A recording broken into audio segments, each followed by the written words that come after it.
Assalamualaikum warahmatullahi wabarakatuh. Yang terhormat Bapak Hendra Dedi Kriswanto, SPD MPD, selaku dosen pengampu mata kuliah pengantar ilmu pendidikan, serta teman-teman semua yang saya sayangi dan saya banggakan. Sebelumnya, perkenankanlah kami, kelompok 12, yang beranggotakan 1. Muhammad Anwar dengan NIM 4101421006. Kemudian yang kedua, ada saya sendiri, yaitu Wahana Ilaya Salsabila, dengan NIM 4101421026. Kemudian yang ketiga, ada Nada Utada Ali Putri, dengan NIM 4101421027. Kemudian yang keempat, ada Mentari Sekarwati, dengan NIM 4101421033. Kemudian yang kelima ada Uswatul Hasanah dengan NIM 4101421038. Kemudian yang keenam ada Alivia Sabila Al-Khonita dengan NIM 4101421040. Di sini kami akan mempresentasikan materi kami terkait pendidikan anti korupsi. Materi yang pertama akan disampaikan oleh teman saya. Kepada Saudara Muhammad Anwar, saya silakan. Baik, terima kasih Hana atas waktu dan kesempatannya. Untuk materi yang pertama yaitu pengertian korupsi.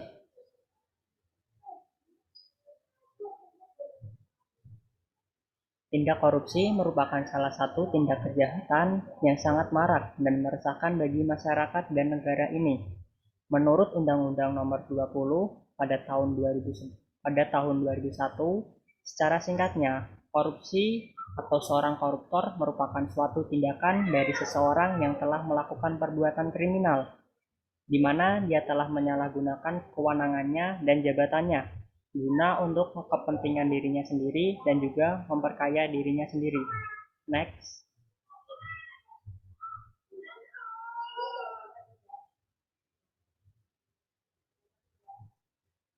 Yang selanjutnya yaitu macam-macam bentuk korupsi menurut Syed Hussein Alatas.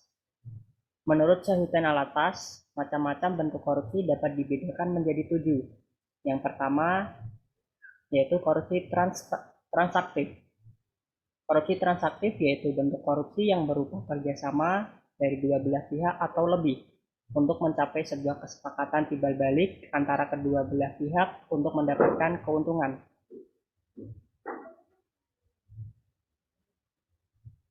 Yang kedua yaitu korupsi ekstortif. Korupsi ekstortif yaitu bentuk korupsi yang berupa memanfaatkan orang lain untuk mendapat bekerja sama guna mencapai sebuah tujuan dari pemberi uang guna untuk mengamankan rahasia dan memperlancar prosesnya.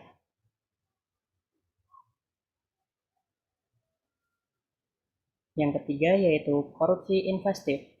Korupsi investif yaitu adanya keterlibatan dari seseorang untuk memberikan penawaran berupa barang atau jasa yang nantinya akan diperoleh seseorang serta memberikan suatu imbalannya.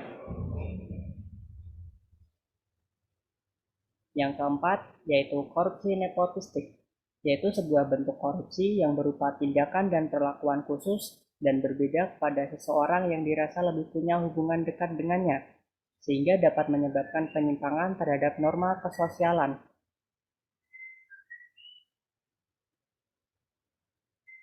Yang kelima yaitu korupsi autigenik. Korupsi autigenik yaitu suatu bentuk korupsi yang berpeluang dilakukan oleh seseorang karena memiliki sebuah kesempatan berupa suatu ilmu atau suatu rahasia yang hanya diketahui oleh dirinya sendiri, sehingga dapat dijual kepada pihak lain untuk mendapatkan suatu keuntungan. Yang keenam yaitu korupsi suportif. Korupsi suportif yaitu bentuk korupsi di mana seseorang ini hanya sebagai bentuk pengamanan dan pendukung atas tindakan perilaku orang lain. Dan yang terakhir yaitu korupsi defensif, yaitu salah satu bentuk korupsi yang sering menjadi alasan seseorang karena terpaksa dilakukan oleh seseorang guna untuk mempertahankan dan melanjutkan keberlangsungan hidupnya. Next.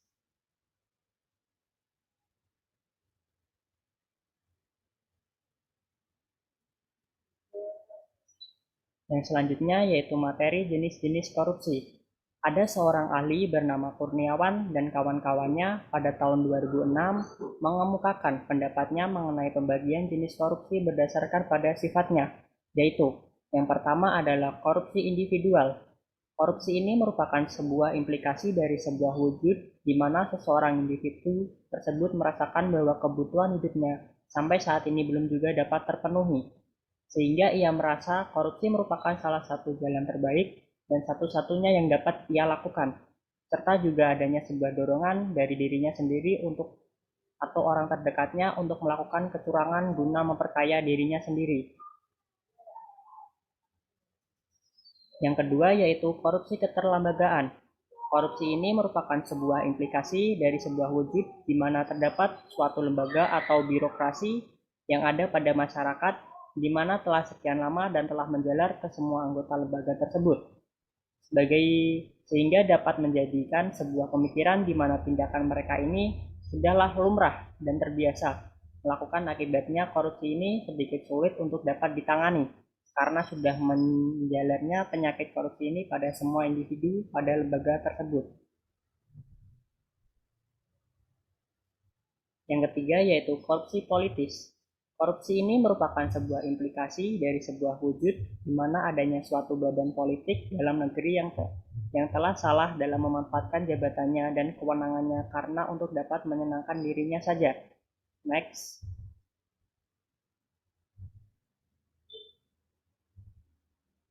Untuk materi yang selanjutnya akan disampaikan oleh teman saya pada Hana Ilaya Sasabila. Saya persilakan. Baik, terima kasih Anwar atas waktunya. Kemudian di sini saya akan membahas mengenai tujuan pendidikan anti korupsi. Pasti teman-teman semua sudah tidak asing lagi ya tentang dengan kata-kata korupsi. Nah, korupsi ini bisa dilakukan dimanapun. Jadi bisa juga terjadi di lingkup pedesaan ataupun di lingkup perkotaan. Nah, jika hal tersebut kita biarkan begitu saja tanpa adanya suatu landasan atau aturan yang baik dan benar, maka korupsi itu bisa menjadi salah satu ancaman yang sangat menakutkan dan membahayakan bagi negara kita. Nah, dari penjelasan saya tadi sudah bisa dilihat seberapa pentingnya pendidikan anti korupsi itu untuk dilakukan di masyarakat. Nah, sebenarnya apa sih tujuan pendidikan anti korupsi itu? Jadi, tujuan pendidikan anti korupsi itu yang pertama itu memberikan pemahaman kepada masyarakat terkait apa itu korupsi dan bagaimana dampaknya. Kemudian, yang kedua, mengetahui segala bentuk korupsi dan aspek-aspek yang termasuk di dalamnya. Jadi, bentuk-bentuk korupsi tadi teman-teman udah bisa tahu dari penjelasan teman saya tadi ya. Kemudian kalau untuk aspek-aspeknya itu, misalnya saja saya mengambil contoh dari aspek ekonomi. Jadi dilihat dari aspek ekonomi itu, mengapa sih seseorang itu sampai melakukan korupsi? Jadi seseorang melakukan korupsi jika dilihat dari aspek ekonomi itu biasanya karena mereka beranggapan bahwa penghasilan per bulannya itu tidak mencukupi untuk kebutuhan sehari-hari kayak gitu. Terus kalau misal dilihat dari aspek politis, biasanya seseorang melakukan tindak korupsi itu karena suatu kepentingan politis ataupun upaya untuk mempertahankan jabatan dan kedudukannya. Kemudian yang ketiga adalah menanamkan jiwa anti korupsi sejak dini kepada masyarakat. Next.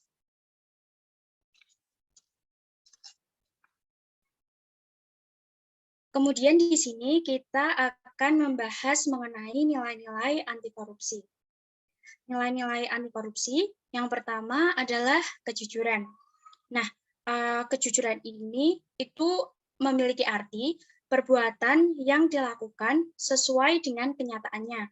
Atau intinya kita tidak melakukan suatu kebohongan ataupun suatu kecurangan. Nah, sikap jujur ini sangat penting untuk kita miliki untuk mendapatkan kepercayaan orang lain kepada diri kita. Kemudian lanjut yang kedua itu ada kepedulian. Nah, Kepedulian ini berarti bahwa kita menaruh suatu perhatian kepada orang di sekitar kita dalam berbagai aktivitas.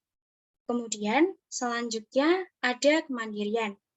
Kemandirian ini dapat diartikan sebagai suatu proses pendewasaan seseorang yang biasanya ditandai dengan seseorang itu bisa mengatur dirinya sendiri atau seseorang itu bisa menjalankan tanggung jawabnya dengan baik tanpa bergantung pada orang lain. Kemudian lanjut ada kedisiplinan. Kedisiplinan ini berarti suatu kepatuhan seseorang terhadap suatu aturan yang telah ditentukan. Kemudian lanjut ada tanggung jawab. Tanggung jawab ini dapat diartikan sebagai suatu kondisi di mana seseorang itu harus menanggung semua hal yang ia lewati dengan baik. Jadi jika kita melakukan sesuatu dengan penuh tanggung jawab, maka hasilnya itu akan maksimal. Kemudian ada kerja keras. Nah, kerja keras ini berkaitan erat dengan kemauan. Jadi seseorang yang memiliki kemauan dan tekad yang kuat, pasti dia akan bekerja keras dan berusaha semaksimal mungkin untuk mencapai target yang telah ia tentukan. Kemudian ada sederhana. Nah, kesederhanaan ini biasanya berhubungan dengan gaya hidup kita. Seseorang yang sudah terbiasa untuk menerapkan gaya hidup sederhana, pasti nantinya akan dengan mudah menyesuaikan diri dalam kondisi apapun. Melalui kesederhanaan ini, kita juga diajarkan untuk tidak boros dan hemat. Jadi dari situ, kita juga bisa berlatih untuk menerapkan skala prioritas. Mana sih hal yang lebih penting untuk kita lakukan? Kemudian ada keberanian. Nah, keberanian ini harus kita miliki dan kita terapkan dalam kondisi tertentu. Misalnya saja, kita harus menggunakan sikap berani itu untuk menentang segala sesuatu yang dirasa salah dan tidak sesuai dengan aturan yang telah diberlakukan. Kemudian yang terakhir ada keadilan. Keadilan ini berarti menilai sesuatu sesuai dengan haknya. Jadi tidak ada yang dilebih-lebihkan ataupun dikurang-kurangkan. Nah, penilaian yang dilakukan itu harus setara atau sama bobotnya dengan aturan yang telah diberlakukan. Next.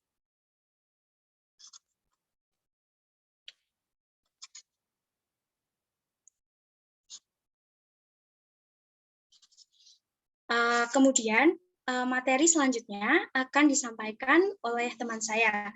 Kepada Nada Utada Ali Putri, saya silakan. Baik, terima kasih Hana untuk waktunya. Di sini saya akan menyampaikan materi yang berikutnya adalah prinsip-prinsip anti korupsi. Yang pertama, ada akuntabilitas. Prinsip ini berfokus pada keselarasan antara aturan dan pekerjaan. Jadi, suatu lembaga bekerja sesuai aturan yang ditetapkan dan bertanggung jawab atas tugasnya masing-masing. Kemudian, prinsip yang kedua ada transparansi. Bisa disebut dengan sikap terbuka yang diterapkan dalam suatu lembaga. Transparansi terbagi menjadi 5 bagian menurut prosesnya, yaitu ada proses penganggaran, penyusunan kegiatan, pembahasan, pengawasan, serta evaluasi. Selanjutnya, di prinsip yang ketiga ada kewajaran. Prinsip ini diperlukan untuk menghindari kecurangan pada penganggaran. Dan yang keempat, ada prinsip kebijakan. Prinsip ini digunakan agar masyarakat tidak melakukan hal yang menyimpang seperti halnya korupsi, yang mana harus ada kebijakan tegas akan tindak korupsi. Dan prinsip yang terakhir ada kontrol kebijakan. Nah, untuk prinsip ini diberlakukan agar dapat memonitori bahwa kebijakan yang diterapkan benar-benar berlaku secara efektif. Next.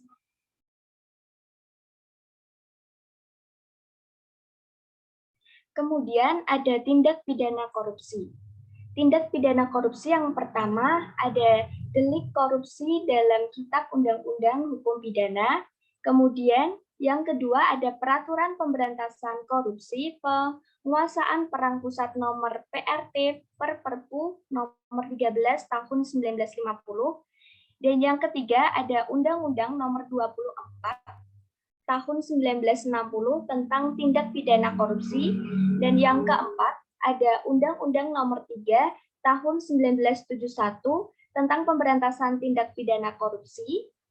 Kelima ada TAP MPR nomor 11 tahun 1998 tentang penyelenggaraan negara yang bersih dan bebas korupsi, kolusi, dan nepotisme. Keenam, ada Undang-Undang nomor 28 tahun 1999 tentang penyelenggaraan negara yang bersih dan bebas korupsi, kolusi, dan nepotisme. Selanjutnya, ada Undang-Undang nomor 31 tahun 1999 tentang pemberantasan tindak pidana korupsi. Kemudian, yang kedelapan ada Undang-Undang nomor 20 tahun 2001 tentang perubahan atas Undang-Undang nomor 31 tahun 1999 tentang pemberantasan tindak pidana korupsi. Kemudian ke-9 ada Undang-Undang nomor 30 tahun 2002 tentang Komisi Pemberantasan Tindak Pidana. Selanjutnya ada Undang-Undang nomor 7 tahun 2006 tentang pengesahan United Nations Convention Against Corruption tahun 2003. Dan ke-11 ada Peraturan Pemerintah nomor 71 tahun 2000 tentang peran serta masyarakat dan pemberian penghargaan dalam pencegahan dan pemberantasan tindak pidana. Ke-12 ada Instruksi Presiden nomor 5 tahun 2004 tentang percepatan pemberantasan korupsi. Baik, untuk materi selanjutnya akan disampaikan oleh Saudari Mentari. Baik, terima kasih Saudara Nada atas waktu dan kesempatannya. Untuk materi selanjutnya, saya akan menyampaikan penyebab korupsi. Menurut buku Indonesia Corruption Weight yang berjudul Peran Parlementer dalam pembahasan korupsi, ada 4 faktor yang menjadi penyebab munculnya korupsi. Yang pertama yaitu faktor ekonomi. Faktor ini menjadi salah satu penyebab dari munculnya korupsi, di mana biasa terjadi pada negara-negara oligopoli. Informasi orang dalam yang menyebabkan peluang menciptanya kesempatan para pegawai pemerintah untuk mendapatkan keuntungan yang lebih banyak bagi kepentingan mereka sendiri. Kemudian yang kedua yaitu faktor politik. Faktor ini menyebabkan korupsi karena banyak terjadinya politik yang terpengaruh dengan adanya politik uang atau biasa disebut money politik. Money politik ialah pembagian keuntungan yang dilakukan oleh para politisi dan disalurkan secara individu pada para pemilih dan pekerja atau kampanye menurut Aspinall tahun 2019. Yang ketiga, faktor hukum. Faktor hukum ini merupakan penyebab terjadinya korupsi menurut Luhut, karena tindak korupsi yang dilakukan para penegak hukum disebabkan karena rendahnya moral yang nantinya berakibat terjadi demoralisasi dari mereka sendiri. Paling tidak ada 4 faktor yang membuat para penegak hukum bertindak korupsi. Di antaranya gaji rendah namun gaya hidup mewah, munculnya sikap ketidakpercayaan antar para penegak hukum akibat korupsi pada masa Orde Baru, dan tidak adanya standar profesi untuk advokat. Untuk selanjutnya, faktor transnasional. Faktor ini menjadi faktor terjadinya korupsi karena sangat terkait dengan perkembangan ekonomi. Korupsi juga akan mudah terjadi sebab banyaknya perusahaan asing atau transnasional yang ada di suatu negara yang beroperasi tanpa masuk ke lini pusat. Biasanya, para perusahaan asing ini memberikan uang pelicin pada pemerintah daerah tanpa harus ke lini birokrasi pusat agar dapat berinvestasi dan melakukan usaha di suatu daerah. Next. Kemudian penyebab korupsi menurut Marshall tahun 2011, yaitu yang pertama, gaji yang rendah kondisi kemiskinan dalam masyarakat dan risiko pekerjaan yang tinggi. Yang kedua, kesempatan-kesempatan yang memicu korupsi. Yang ketiga, rendahnya sistem perundang-undangan dan peradilan. Yang keempat, melimpahnya sumber daya alam, namun sedikit penduduk. Yang kelima, lemahnya etik, prinsip-prinsip dan hukum. Yang keenam, ketidakstabilan politik. Next.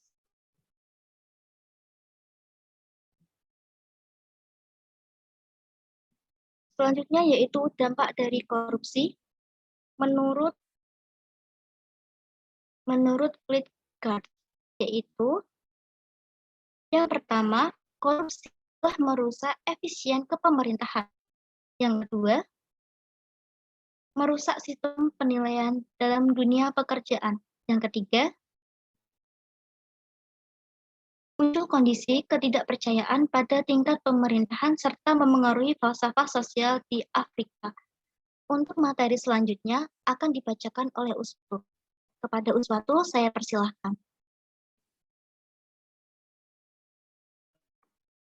Baik, terima kasih Kari atas waktunya. Selanjutnya saya akan membahas mengenai dampak korupsi menurut Marshall. Yang pertama yaitu investasi yang menjadi rendah. Yang kedua, berkurangnya pertumbuhan ekonomi. Yang ketiga, perubahan komposisi belanja pemerintah yang produktif menjadi tidak produktif. Yang keempat, kemiskinan yang merajalela. Dan yang kelima yaitu berkurangnya keefektifan bantuan serta krisis dalam negara. Selanjutnya yaitu upaya pemberantasan dan penanganan tindak korupsi. Upaya pemberantasan terbagi menjadi 3. Yang pertama yaitu pencegahan. Pencegahan pada umumnya berupa kegiatan anti korupsi yang bersifat preventif. Yang kedua yaitu penindakan. Penindakan ini bersifat represif yang berupa proses penyidikan dan penuntutan yang dilaksanakan sesuai dengan peraturan perundang-undangan yang berlaku. Yang ketiga yaitu peran dari masyarakat. Hal ini diwujudkan dalam bentuk mencari, memperoleh, memberikan data atau informasi tentang tindak pidana korupsi dan hak menyampaikan saran dan pendapat secara bertanggung jawab terhadap pencegahan dan pemberantasan tindak pidana korupsi. Selanjutnya yaitu pihak penanganan korupsi. Yang pertama yaitu penyidik. Penyidik dilakukan oleh kejaksaan maupun oleh penyidik Polri. Yang kedua yaitu penyelidikan. Penyelidikan merupakan serangkaian tindakan yang dilakukan oleh penyelidik untuk mencari tahu serta menemukan peristiwa yang diduga memiliki unsur pidana yang berguna untuk menentukan apakah perlu atau tidaknya dilakukan penyidikan. Yang ketiga yaitu penyidikan. Penyidikan merupakan serangkaian tindakan yang dilakukan dengan mencari serta mengumpulkan bukti yang mana menunjukkan unsur tindak pidana dengan tujuan melakukan tersangka. Yang keempat yaitu tahap penuntutan. Tahap penuntutan merupakan tindakan penuntutan umum untuk melimpahkan perkara pidana ke pengadilan negeri yang berwenang dalam undang-undang dengan permintaan supaya diperiksa dan diputus oleh hakim sidang di pengadilan. Yang kelima yaitu perubahan atau pembaharuan. Materi selanjutnya akan disampaikan oleh teman saya, Alivia. Terima kasih atas waktu dan tempatnya, Uswatul. Baik, kemudian seperti yang kita tahu, pemberantasan korupsi itu ada 2 cara, yaitu melalui penindakan dan juga pencegahan. Nah, ternyata teman-teman, pemerintah itu udah membuat suatu lembaga untuk menindak korupsi, namanya adalah Komisi Pemberantasan Korupsi atau KPK. Nah, KPK ini sendiri merupakan suatu lembaga yang dibuat oleh pemerintah pada masa pemerintahan Megawati Soekarno Putri pada tanggal 29 Desember 2003. Beberapa tugas KPK diantaranya satu, untuk mengkoordinir dan mensupervisi bersama para instansi yang berwenang untuk melakukan pemberantasan korupsi. Yang kedua, mengadakan penyelidikan, penyidikan, dan penuntutan pada tindak pidana korupsi. Yang ketiga, memonitoring penyelenggaraan pemerintahan negara.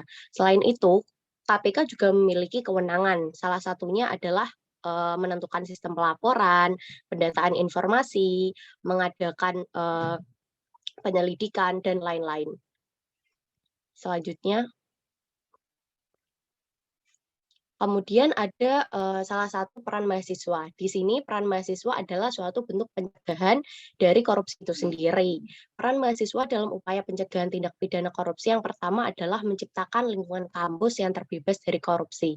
Seperti mahasiswa tidak mencoba untuk titip absen ketika berhalangan hadir, atau mahasiswa tidak mencoba untuk menyontek, itu merupakan salah satu bentuk mahasiswa untuk terbebas dari korupsi. Yang kedua adalah memberikan sosialisasi pada masyarakat akan dampak korupsi dan upaya pencegahannya.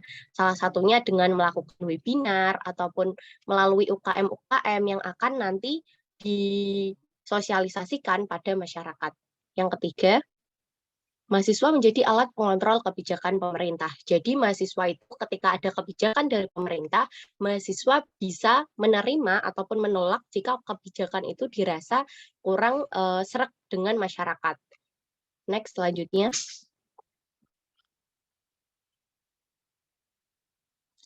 Selanjutnya adalah implementasi pendidikan anti korupsi. Ini adalah salah satu bab yang sangat penting teman-teman.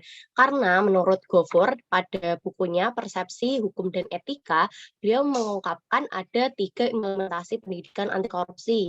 Yang pertama adalah pembentukan kebiasaan. Ini bisa dimulai seperti tidak mencoba menyontek. Pembentukan kebiasaan itu biasanya dilakukan oleh siswa untuk mencegah anti korupsi itu sendiri, dimulai dari diri sendiri. Dan yang kedua adalah pembelajaran. Nah, misalnya adalah pembelajaran aktif. Nah, pembelajaran aktif ini biasanya siswa itu dituntut untuk melakukan dialog dan juga pengalaman, karena itu adalah bentuk atau unsur yang paling penting pada pembelajaran aktif. Di situ mahasiswa dituntut untuk aktif dalam diskusi, terus untuk aktif untuk menginvestigasi tugas-tugas yang berkaitan dengan korupsi. Dan yang ketiga adalah pemodelan atau social learning. Biasanya guru itu menuntut siswanya untuk melihat nih kalau ada berita-berita atau topik-topik yang berhubungan dengan korupsi, siswa dituntut untuk menganalisa permasalahannya apa, hukum apa yang tepat untuk korupsi, dan lain-lain. Gitu teman-teman. Nah, untuk selanjutnya, waktu dan tempat saya kembalikan ke Hana. Terima kasih. Baik, terima kasih Alivia. Saya rasa cukup sekian dari kelompok kami. Kurang lebihnya mohon maaf. Wassalamualaikum warahmatullahi wabarakatuh.